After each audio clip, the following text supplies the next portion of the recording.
Dear students, let us discuss a very important topic of chemical kinetics, effect of temperature on reaction rate. It has been found that temperature has a marked influence on the rate of chemical reaction.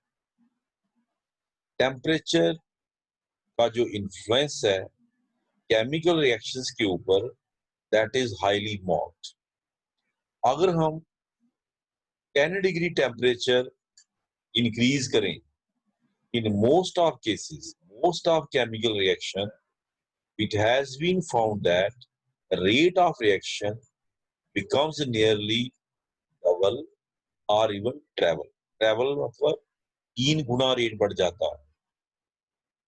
Most of cases में 2 गुना और कुछ cases में 3 गुना भी बढ़ता हुआ देखा गया. The effect of temperature is usually expressed in terms of temperature coefficient. Eta कहते हैं इसको. This term is called as eta. Temperature coefficient को डिनोट करने के लिए हम इस सिंबल का इस्तेमाल करते हैं. अब सपोज करें बच्चे, आप एक टेम्परेचर ले लेते हैं टी.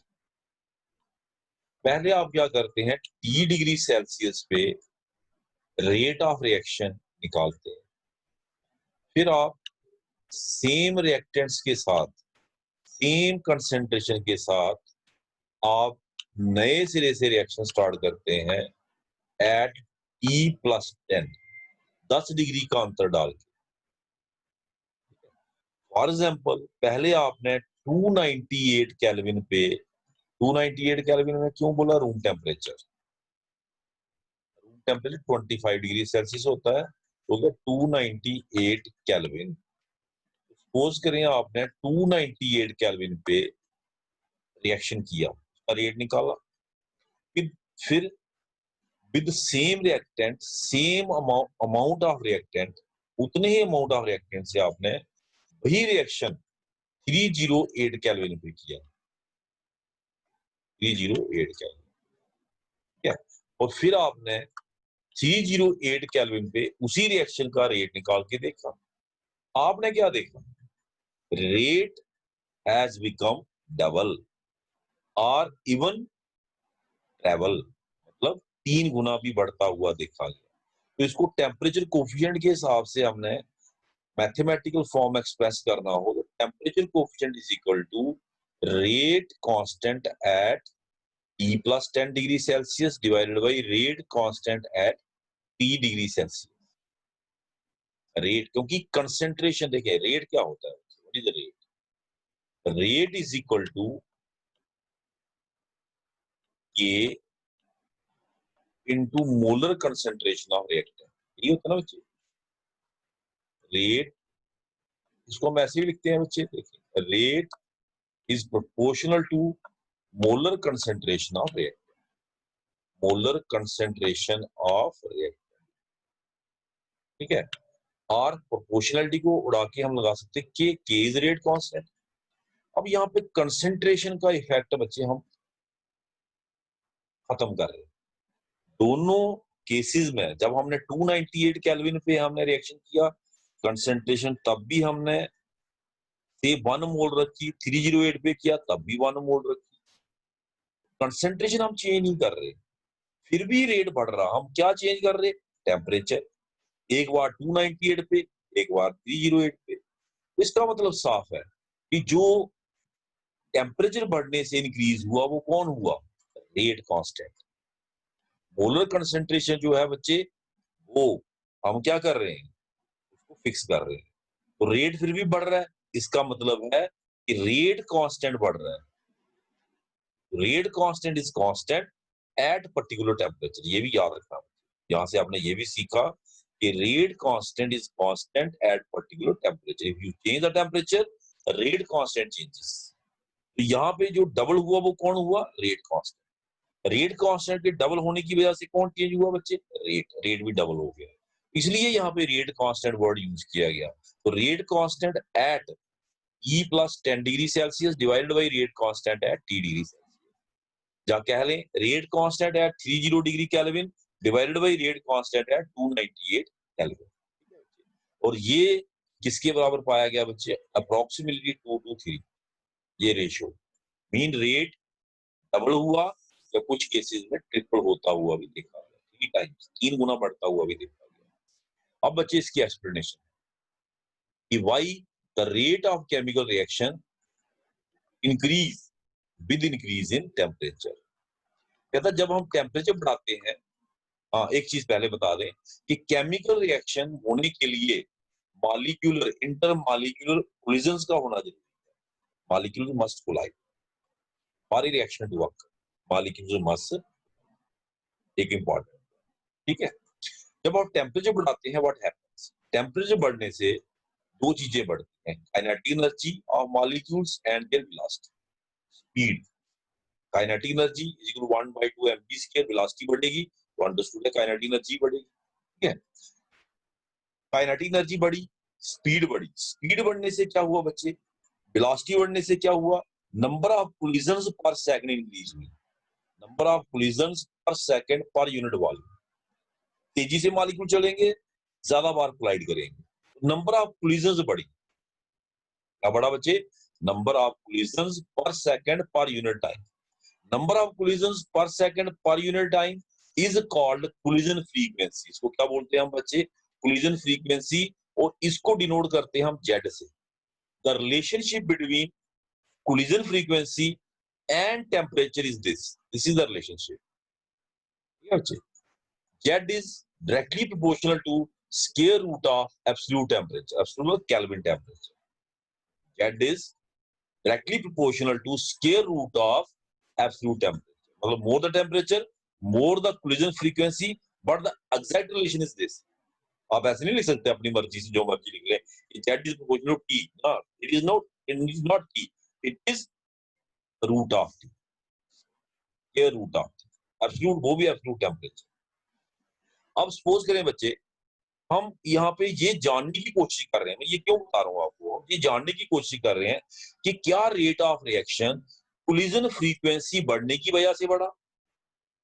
कोलिजन फ्रीक्वेंसी मतलब number of collisions per second per unit volume, पर सेकंड पर यूनिट वॉल्यूम, क्या उसकी वजह से रेट ऑफ रिएक्शन बढ़ा?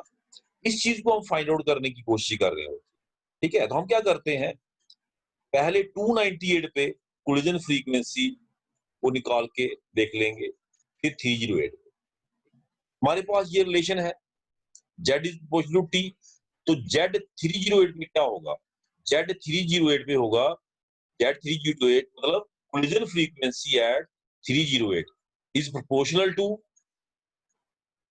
रूट ऑफ 308, है ना। z 308 तो किसके बराबर होगा? z 308 is proportional to root of किसका बच्चे? 308। इस तरह से आपकी कोई कहे कि Z 298 क्या होगा बच्चे? वही रिएक्शन फिर हमने 298 पे किया, तो 298 पे कोलिजन फ्रीक्वेंसी क्या होगी? इज प्रोपोर्शनल टू क्या बच्चे? रूट ऑफ 298, ठीक है। ये दो इक्वेशन मेरे पास आ गई, divide equation first by second 298, divide equation first by second, we get this ratio.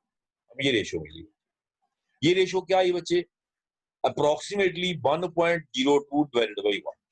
इसका मतलब साफ है कि जब हमने 10 डिग्री टेम्परेचर बढ़ाया, 10 डिग्री टेम्परेचर बढ़ाया, कोलिजन फ्रीक्वेंसी अगर पहले 100 थी तो कितनी हो गई? 102, 102, 102, पहले अगर 100 थी होगी 102। कितने परसेंट इंक्रीज हुई collision frequency? 2%। So when we increase the temperature by 10 degree, the increase in collision frequency, that is number of collisions per second per unit volume, is just 2%. But the rate is increasing 2 times, 100%. Rate तो double हो रहा है बच्चे, rate 2% थोड़े बढ़ रहा है, rate 100% बढ़ रहा है। अगर 100 है तो 200 हो रहा है, डबल हो रहा है rate. It mean increase in collision frequency cannot explain why the rate of reaction is increasing. Collision frequency जो इंक्रीज हो रही है वो इस चीज को एक्सप्लेन करने में सफल नहीं हो रही कि रेट ऑफ रिएक्शन इतना क्यों बढ़ रहा है। ठीक है। अगर रेट सिर्फ कोलिजन फ्रीक्वेंसी पे डिपेंड करता तो रेट ऑफ रिएक्शन कितना बढ़ना चाहिए था, 2%, क्योंकि कोलिजन फ्रीक्वेंसी 2% बढ़ी। फिर कौन है जो इस रेट ऑफ रिएक्शन को बढ़ा रहा है? कहता यहाँ पे हम कंसेप्ट यूज करेंगे एक्टिवेशन एनर्जी का। Here we will use the concept of what? Activation energy. The large increase in reaction rate with increase in temperature can be explained using the concept of क्या बच्चे? Activation energy. ठीक है। According to collision theory क्या कहती है? All collisions are not effective. सभी collision effective नहीं होती। कौन सी collision effective होती हैं? Activation energy के concept में आपको ये बता चुका हूं।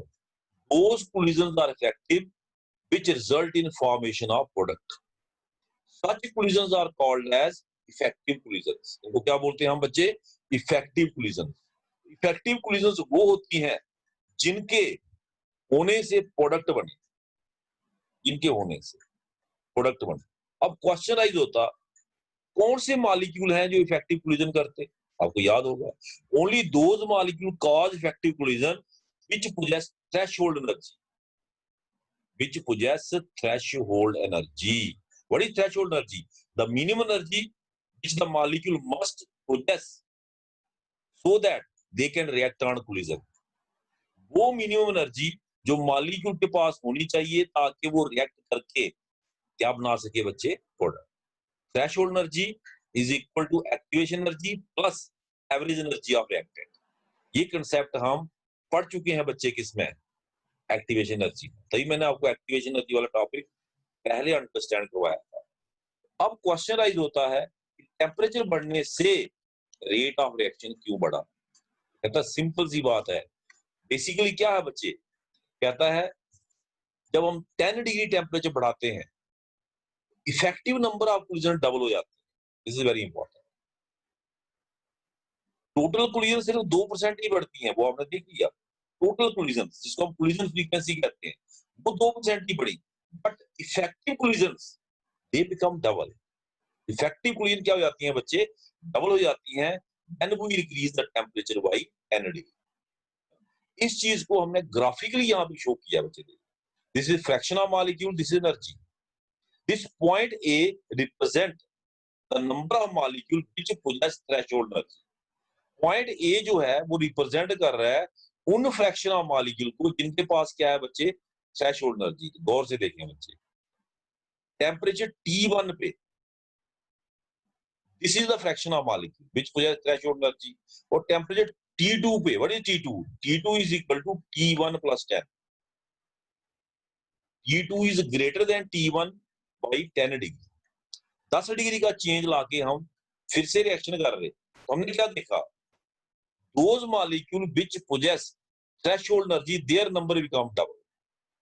उनका नंबर क्या हो गया? डबल हो गया। जब वो मॉलिक्यूल जिनके पास थ्रेशोल्ड एनर्जी है उनका नंबर डबल होगा, what will happen? The rate of reaction will also double. Rate of reaction भी क्या हो जाएगा? डबल। क्यों? क्योंकि वही मॉलिक्यूल प्रोडक्ट बनाते हैं इनके पास क्या होती है बच्चे? Threshold energy. तो यहाँ पे हम इसको एक बार रीड आउट कर देते हैं बच्चे आपके अंडरस्टैंडिंग के लिए। The effect of increase in temperature on number of active collisions is shown by energy distribution curve at two different temperatures. ये एनर्जी डिस्ट्रीब्यूशन कर्व है बच्चे। जब हम टेम्परेचर बढ़ाते हैं how the energy of different molecules get distributed. This is fraction of molecule, this is energy. इसको हम कहते हैं Maxwell energy distribution curve. Scientist का नाम दिया बच्चे ये, ठीक है। As it is clear from the figure at T2 temperature the fraction of molecule which possess threshold energy as shown by shaded portion become almost double, and hence the rate of reaction almost double for 10 degree rise in temperature. Hence increase in rate of reaction with the temperature is mainly due to increase in effective collisions. Effective collision कौन करता? जिनके पास क्या है? Threshold energy. जब temperature 10 degree बढ़ाया उन molecule का number double हो गया जिनके पास क्या है बच्चे? Threshold energy. Hence effective collision become double, hence the rate become double. Point A represent threshold energy and shaded area represent fraction of molecule having energy greater than threshold energy, है ना, shaded area, fraction of molecule. एक और चीज आप बच्चे graph में देखेंगे कि जब आप टेम्परेचर बढ़ाते हैं, 10 डिग्री टेम्परेचर बढ़ाया, तो जो आपका कर्व है वो राइट साइड को शिफ्ट हुआ, हर मॉलिक्यूल की एनर्जी बढ़ी बच्चे, हर मॉलिक्यूल। लेकिन सबसे इंपॉर्टेंट बात हमने क्या देखी कि those molecule which possess threshold energy, their number become double, उनका नंबर डबल हो गया, that is very important. Due to that, rate of reaction increases 2 times or even 3 times when we increase the temperature by। आपको एक topic समझ आया होगा, understand हुआ होगा। Thank you very much dear student.